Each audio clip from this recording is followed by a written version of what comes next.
चार जेठानी लाई देवर की बारात। अच्छा, आजकल लव मैरिज ज्यादा चल रही है, तभी तुझे उस लड़की से लव मैरिज करने का चस्का चढ़ा है ना? नहीं माँ, मुझे क्या पता था कि मुझे साधना से प्यार हो जाएगा और मैं आपसे शादी की बात करूंगा, लेकिन अब हम दोनों के दिल मिल गए हैं। प्लीज माँ मान जाइए। अगर आप नहीं मानेंगी तो मेरे पास चार माँ है। मेरी भाभी माँ, मैं वहां जा रहा हूँ। हाँ जा अपनी भाभी माँ के पास, मैं तो कुछ हूँ ही नहीं ना। सौरभ अपनी चारों भाभी माँ के पास जाता है। उनको सब कुछ पहले से ही साधना के बारे में बताया होता है। भाभी, आप किसी तरह माँ को मना लीजिए ना, वरना मेरी शादी कभी नहीं हो पाएगी। और आप चारों का तो सपना है मेरी बारात लेकर आने का। हाँ देवर जी, हम भी चाहते हैं माँ जी मान जाए, और हमारा भी सपना है देवर की बारात ले जाने का, उसे भी पूरा करेंगे। चलो तीनों माँ जी से बात करने। चारों बहुएं सावित्री के पास पहुंचकर सौरभ के लव मैरिज के लिए उसे मना रही होती हैं। बहुत देर बाद सास कहती है, तुम चारों की चारों पागल हो गई हो क्या? अरे पता नहीं लव मैरिज में कैसी आएगी वो। अरेंज मैरिज में सब जांच पड़ताल किया जाता है। माँ जी, हमने सारी जांच पड़ताल कर ली है, विश्वास कीजिए हमारी देवरानी बहुत अच्छी आएगी। माँ जी, आप जानते हैं ना, हम अपने देवर से बहुत प्यार करते हैं, और आपसे भी। विश्वास कीजिए, शादी के लिए मान जाइए। हाँ, तुम चाह रही तो मेरे बेटे से प्यार करती हो, मैं तो करती नहीं हूँ। भाड़ में जाओ तुम सब, कर लो जिसे शादी करनी है, लेकिन मैं उस लड़की को शादी के बाद जब तक परख नहीं लूंगी तब तक अपनी बहू नहीं मानूंगी। ये सुन चारों जेठानी खुशी से नाचने लगती हैं। ओए होए, बल्ले बल्ले, शावा शावा, माँ जी मान गई। हाँ, अब देखना हम अपने देवर की बारात कैसे लेकर जाएंगे। लेकिन भाभी, माँ तो नहीं मानी। अरे वो आधा मान गई है, आधा साधना मनाएगी शादी के बाद। फिलहाल हम शादी की तैयारी करते हैं क्योंकि टाइम बहुत कम है। सबके सब निकम्मे और मनमौजी हैं। चारों जेठानियां फटाफट पंडित के पास जाकर देवर देवरानी की कुंडली भी निकलवा लेती हैं और शादी की डेट भी। 7 दिन के अंदर देवर की शादी होनी थी, जहां चारों जेठानी शॉपिंग करने निकल जाती हैं और अपने देवर के लिए शेरवानी लेती हैं, तो कुछ अपने और सास के लिए गहने, साड़ी और शादी के खाने पीने की तैयारी करवाती हैं। शादी से 2 दिन पहले अब दूल्हे की हल्दी लगाई जाती है। एक जेठानी मेहंदी वाले दिन देवर के हाथ में देवरानी का नाम लिख देती है। देवर जी, देवरानी का नाम ऐसे ठीक लग रहा है, या और जगह उसका नाम लिख दूं? ओहो, प्यारी प्यारी देवर जी की शादी हो रही है। सौरभ, अगर कुछ रह गया है तो बता दो, हम वो काम भी कर देंगे। भाभी बस कीजिए ना, आप दोनों मुझे कितना छेड़ रही हैं, मुझे शर्म आ रही है। तभी चारों जेठानी नाच गाना शुरू कर माहौल जमा देती हैं। जहां एक कोने में सास का मुंह फूला हुआ था और शादी का दिन आ जाता है। चारों जेठानियां अपने देवर को तैयार कर रही होती है। कोई माला पहनाती है, कोई चुन्नी रखती है, कोई देवर की आंखों में काजल लगाती है, तो कोई पगड़ी पहना रही होती है। ओहो, दूल्हे राजा तू तैयार हो गई। मैं कितनी भी नाराज सही, लेकिन आज तू पराया हो जाएगा। अपनी गर्लफ्रेंड से शादी करके तेरी नजर उतार देती हूँ। तू बहुत सुंदर लग रहा है। थू थू थू, नजर न लगे। नहीं प्यारी माँ, मैं हमेशा आपका ही लाडला रहूंगा, तो पराया कैसे हुआ? बारात निकलने का समय हो गया, तो शुरू करें? जाओ चारों जेठानी, अपने देवर की बारात निकाल लो। इतने में ढोल बारात वाले आ जाते हैं। देवर घोड़ी चढ़ जाता है और चारों जेठानी चश्मा लगाकर, सिर पर पगड़ी लगाकर बारात में नाचते गाते आगे आगे चलती है। लो चली मैं अपनी देवर की बारात लेके, लो चली मैं, ना बैंड बाजा ना ही बाराती, खुशियों की सौगात लेके लो चली मैं। देवर दूल्हा बना, सर पे सेहरा सजा, भाभी बढ़कर आज बलैया लेती है। घोड़े पे चढ़ के चला है बाका, अपनी दुल्हन से मिलने लो चली मैं। नाचते गाते बारात वाटिका तक पहुंच जाती है, जहां दुल्हन की मां देवर की नाक खींचकर उसे मंडप तक ले जाती है, जहां धूमधाम से मंत्रों के साथ देवर देवरानी की शादी हो जाती है। और सास का आशीर्वाद लेकर जब देवर देवरानी चारों जेठानी का आशीर्वाद लेते हैं, तब वाह वाह राम जी, जोड़ी क्या बनाई, देवर देवरानी जी, बधाई हो बधाई। सब रस्मों से बड़ी है जग में, दिल से दिल की सगाई। मैं सच में बहुत खुश नसीब हूँ। मेरी जेठानी कितनी अच्छी बारात लेकर आई है मेरी। जैसा इन्होंने कहा था, उनकी भाभी बहुत अच्छी हैं। वो हमेशा मेरा साथ देंगी और मुझे ज्यादा काम भी नहीं करना पड़ेगा। साधना, क्या सोच रही हो? चलो घर जाकर तुम्हारा गृह प्रवेश भी तो करना है। जी जेठानी जी। फिर घर की 2 कार में घर के सभी लोग बैठकर घर आते हैं और फिर छोटी जेठानियां फटाफट गृह प्रवेश की तैयारी कर उसका गृह प्रवेश करवाती हैं। तो नजर न लगी तुम दोनों की जोड़ी ऐसे ही सलामत रहे। जाओ अब आराम कर लो। जी भाभी। दोनों अपने कमरे में जाते हैं। तभी बड़ी बहू, माँ जी इतनी भी क्या नाराजगी, आपने बहू का गृह प्रवेश भी नहीं करवाया। जब अपनी देवरानी को तुम खुद यहाँ पर लाई हो तो गृह प्रवेश करने में क्या दिक्कत है? बारात लेकर भी तो तुम गई थी ना। मुझे उसे अपनाना है तो पहले परखना होगा। इतना कहकर सावित्री अपने कमरे में चली जाती है। अगले दिन चारों जेठानी बहू को जल्दी उठाकर पहली रसोई का हलवा बनाने को कहती है और खुद भी साथ के साथ सुबह का खाना बना रही होती हैं। तभी चारों में से बड़ी जेठानी साधना को टोक देती है। अरे साधना, तुम क्या कर रही हो? इतनी चीनी मत डालो। हमारे घर में इतनी चीनी कोई नहीं डालता। अगर तुमसे आज ही गलती हो जाती तो कोई भी तुम्हारी पहली रसोई का हलवा खाना नहीं खाता। जी दीदी। अच्छा हुआ दीदी आपने उसे रोक दिया, वरना सारी मेहनत बर्बाद हो जाती। देखो साधना, तुम इस घर में सबसे छोटी बहू हो। अगर कुछ कर रही होती हो तो एक बार बड़ों से भी पूछ लिया करो। जी जेठानी जी, आगे से ध्यान रखूंगी। ये चारों के चारों कैसे चढ़ गई मुझ पर? मेरी सहेली शालिनी कहीं सही तो नहीं बोल रही थी कि मेरी चार जेठानी है, वो मुझ पर अपना हक जमाने की पूरी कोशिश करेंगी और हो सकता है अपने बड़े बनने के चक्कर में मुझे घर में ढेर सारा काम करवाएं, मुझे रोके टोके और खुद मजे करे। नहीं, मैं इनकी बिल्कुल नहीं सुनूंगी। ये कहकर साधना आराम से हलवा बनाकर सजाकर सबको परोस देती है। वहीं चारों जेठानी भी खाना परोस देती हैं। माँ जी नाराजगी को बुला दीजिए। आप देखना मैं कल वैसी बहू बनूंगी जैसी आप चाहती हैं। ये खाकर देखिए ना। मैं भी तो खाऊं, मेरी पत्नी ने क्या बनाया है। अरे सौरभ, तुम तो मीठा लास्ट में खाते हो ना। अभी खाना खा लो वरना पूरी सब्जी ठंडी हो जाएगी। अरे हाँ भाभी, अच्छा हुआ भाभी आपने बता दिया। इस साधना का तो ये पता ही नहीं है। वाओ, ये खाना तो बहुत टेस्टी बनाया है भाभी आपने। हाँ, हम चारों ने जो बनाया है। इनकी हिम्मत कैसे हुई मेरे पति से मेरा खाना छुड़वाकर अपना खाना खिलाने की? सौरभ को तो मैं कमरे में बताऊंगी। साधना को इस तरह बात का बहुत बुरा लगता है। फिर घर के सभी लोग बहू को पहली रसोई का शगुन दे देते हैं।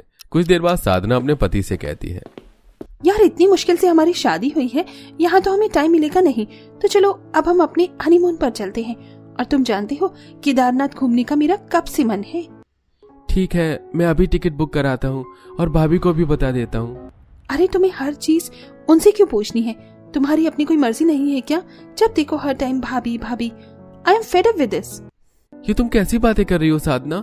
मेरी भाभी के बारे में ऐसा मत बोलो, और बस बताना ही तो है, इसमें इतना परेशान क्यों हो रही हो? तभी साधना पहली रसोई के हलवा न खाने वाली बात सौरभ से कर देती है, जिससे दोनों के बीच गलतफहमियां बढ़ जाती हैं। अगले दिन सौरभ अपनी भाभी से हनीमून जाने की बात कहता है। तब जेठानियां, सौरभ, हम तुम दोनों को बहुत प्यार करते हैं और घर की सिचुएशन ऐसी नहीं है कि इस वक्त तुम लोग बाहर जाओ और दर्शन करने जा रही हो तो माँ जी के आशीर्वाद से जाओ ना। माँ जी अभी साधना से नाराज हैं शादी की वजह से, जानती हो ना। हाँ ठीक है, आप चारों भाभी ने जो कहा है मैं बिल्कुल वैसा ही करूंगा। सब कुछ ठीक हो जाने के बाद ही हम बाहर जाएंगे। सौरभ ये बात जब अपनी पत्नी को बताता है तो ये सुनकर वो भड़क जाती है।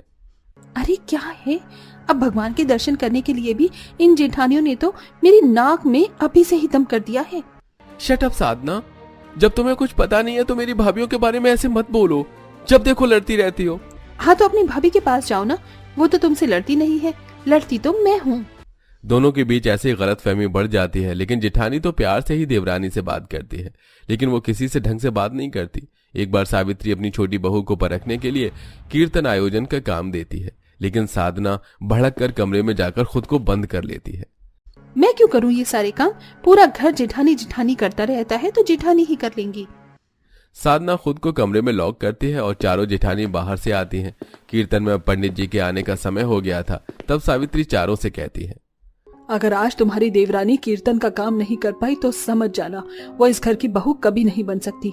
मुझे अभी तक कुछ दिखाई नहीं दे रहा है यहाँ पर। ये कहकर सावित्री चली जाती है। चारों जेठानी परेशान हो जाती हैं, लेकिन 1 घंटे के अंदर गली वालों को न्योता भी दे आती हैं, प्रसाद बना लेती हैं, कीर्तन की सारी तैयारी कर लेती हैं। जब कीर्तन अच्छे से हो जाता है तो सावित्री खुश होकर छोटी बहू को गले से लगा लेती है, जिससे साधना को खुशी मिलती है और सौरभ भी हनीमून पर न जाने की पूरी बात बता देता है, जिससे साधना को धक्का लगता है और वो अपनी चारों जेठानी से माफी मांगने पहुंच जाती है। जेठानी जी मुझे माफ कर दीजिए, मैंने आपको कदम कदम पर गलत समझा, पर आपने हमेशा मेरा भला ही चाहा, इसलिए तो आपने मुझे जाने नहीं दिया और कीर्तन की सारी अरेंजमेंट भी खुद कर ली। इसी कारण माँ जी ने मुझे अपना लिया। आप सच में चारों बहुत अच्छी हैं और मैं खुशनसीब हूँ कि आप चारों मुझे मिली। अब तो गलतफहमी की कोई गुंजाइश नहीं है ना, सब कुछ भूलकर हम एक नई शुरुआत करते हैं, क्यों साधना? हाँ दीदी। इस तरह देवरानी अपनी चारों जेठानी के साथ खुशी खुशी रहने लगती है। दीदी आज क्या बनाए? रसोई तो इतनी बड़ी और सुंदर है, बनाने के लिए कुछ है ही नहीं। फ्रिज में मुझे ब्रेड का पैकेट मिला है, मैं सोच रही हूँ कि क्यों ना हम सैंडविच बना दे। बिल्कुल सही कहा आरती ने, देखो मैं तो कुछ टमाटर और पत्ता गोभी भी लेकर आई हूँ। चलो आज एक नया जुगाड़ करके अपने घर वालों को बढ़िया सा खाना खिलाते हैं। इतना बोलकर एक बहू ब्रेड निकालती है तो दूसरी बहू सब्जी काटती है, तो वहीं तीसरी बहू ब्रेड पर जैम लगा रही होती है। इसी तरह तीनों बहू मिलकर अपने जुगाड़ से सैंडविच बनाती है। इतने सैंडविच काफी रहेंगे ना? हाँ चलो चलते हैं, सबको काफी भूख लगी है। आखिर ऐसी क्या वजह है कि इतनी बड़ी रसोई होने के बाद भी तीनों बहू इस तरह जुगाड़ करके सैंडविच बना रही हैं? आइए जानने के लिए चलते हैं कहानी में। चलो, शादी की सारी तैयारी तो हुई।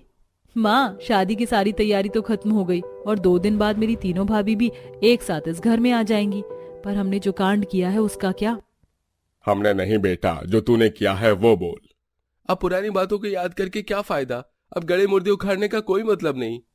सही कह रहा है रवि, खैर थोड़ी सी शॉपिंग रहती है, चलिए शॉपिंग कराते हैं।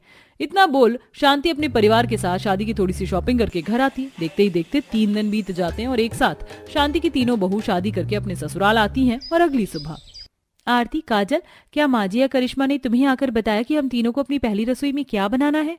मेरे कमरे में तो कोई नहीं आया और मुझे तो समझ में भी नहीं आ रहा है रसोई किधर है, और ना ही कोई हमें कुछ बता रहा है।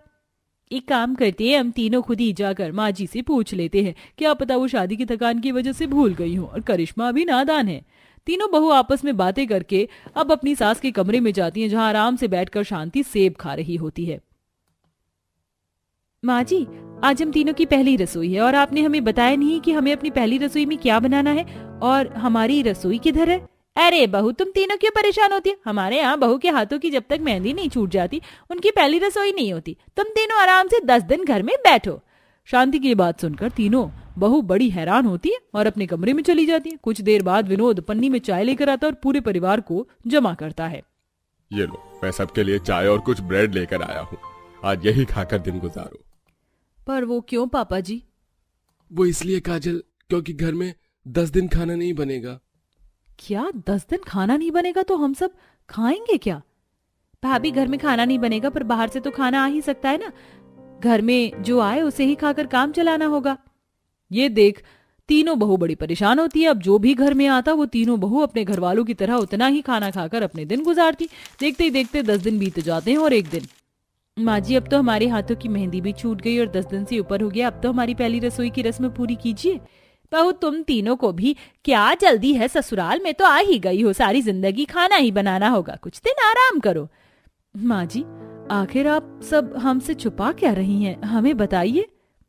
भाभी, ये सब मेरी वजह से हुआ है। आखिर क्या हुआ है तुम्हारी वजह से? हमारे घर में 7 सिलेंडर थे और हम अपने सिलेंडर किराए पर देते थे, पर मेरी बेवकूफ़ी और लालच की वजह से सब चौपट हो गया। शादी का घर था और मुझे अपने लिए कुछ पैसे चाहिए थे, इसलिए मैंने घर के सारे सिलेंडर किराए पर भेज दिए। घर में एक भी सिलेंडर नहीं था और पापा को बहुत भूख लगी थी, इसलिए पापा ने गुस्से में आकर चूल्हा भी तोड़ दिया। बस यही वजह है कि रसोई में चूल्हा नहीं है, हमारी रसोई बिना चूल्हे की है और इसीलिए आपकी पहली रसोई भी रुकी हुई है। ये तो सच में परेशानी की बात है, पर हम कब तक बाहर का खाते रहेंगे? आप सब हमें थोड़ा सा समय दीजिए, हम अभी कोई जुगाड़ करते हैं। इतना बोलकर एक बहू बाहर से सब्जी तोड़ने के लिए चली जाती है और 2 बहू रसोई में जाकर खाने का जुगाड़ कर रही होती हैं। इस तरह तीनों मिलकर सैंडविच बनाकर लाती हैं, जिससे पूरा परिवार मजे से खाता है। आज बहुत दिनों बाद घर का खाना खाकर मजा ही आ गया। हमने तो सोचा भी नहीं था कि बिना चूल्हे की रसोई में भी इतना अच्छा खाना बनाया जा सकता है। मानना पड़ेगा, तुम तीनों ने बहुत अच्छा जुगाड़ बिठाया।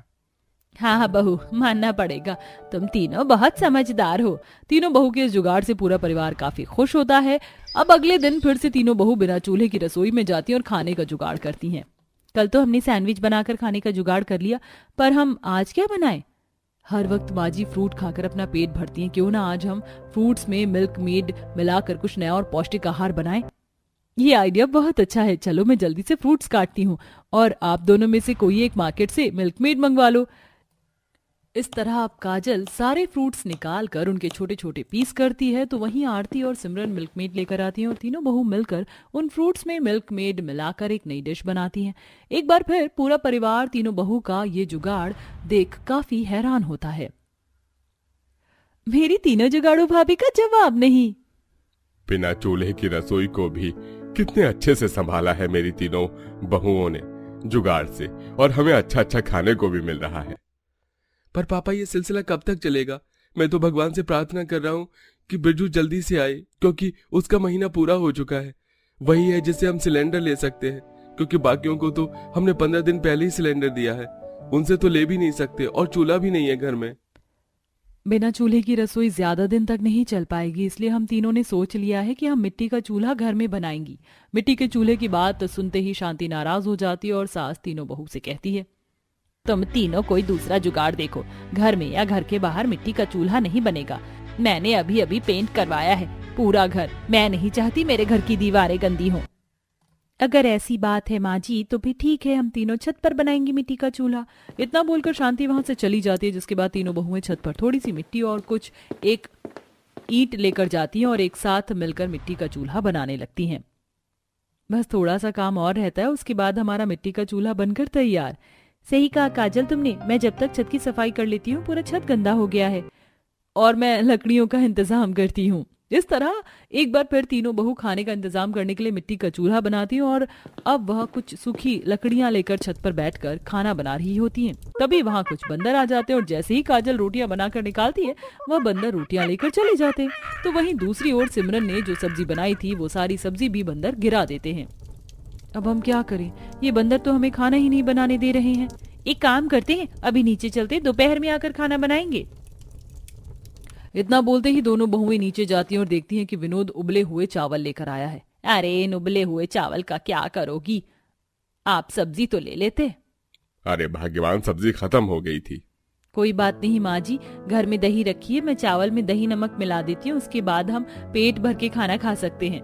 एक बार फिर तीनों बहू जुगाड़ करके अपने पूरे परिवार के साथ उबले चावल में दही मिलाकर खाते हैं और दोपहर में जब छत पर जाती हैं तो उनके पैर जलने लगते हैं और फिर से तीनों बहू धूप और बंदरों से बचने के लिए मिट्टी के चूल्हे के चारों तरफ पर्दे से घेरा बना देती हैं। अब देखते हैं ये बंदर और धूप हमें खाना बनाने से कैसे रोकता है। चलो ये जुगाड़ भी काम आया, अब खाना बना लेते हैं। इतना बोलकर एक बार फिर तीनों बहू बैठकर मिट्टी के चूल्हे पर खाना बनाती हैं और खाना बनाकर जब वो तीनों नीचे जाते हैं तो देखते हैं कि उसके ससुर जी एक छोटा सा चूल्हा लेकर आए हैं और पति सिलेंडर लेकर रसोई में जा रहा है। फाइनली घर में नया चूल्हा और सिलेंडर तो आया। सही कहा आरती तुमने, अब रात का खाना हमारी रसोई में बनेगा।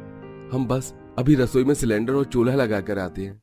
हाँ बहू, अब तुम तीनों को जुगाड़ करके खाना बनाने की जरूरत नहीं। अब रात का खाना हमारे बिना चूल्हे वाली रसोई में नहीं बल्कि चूल्हे वाली रसोई में बनेगा। भाभी, जब तक रसोई में चूल्हा और सिलेंडर लगाया जा रहा है तब तक हम सब आखिरी बार जुगाड़ से बनाए खाने को खा लेते हैं।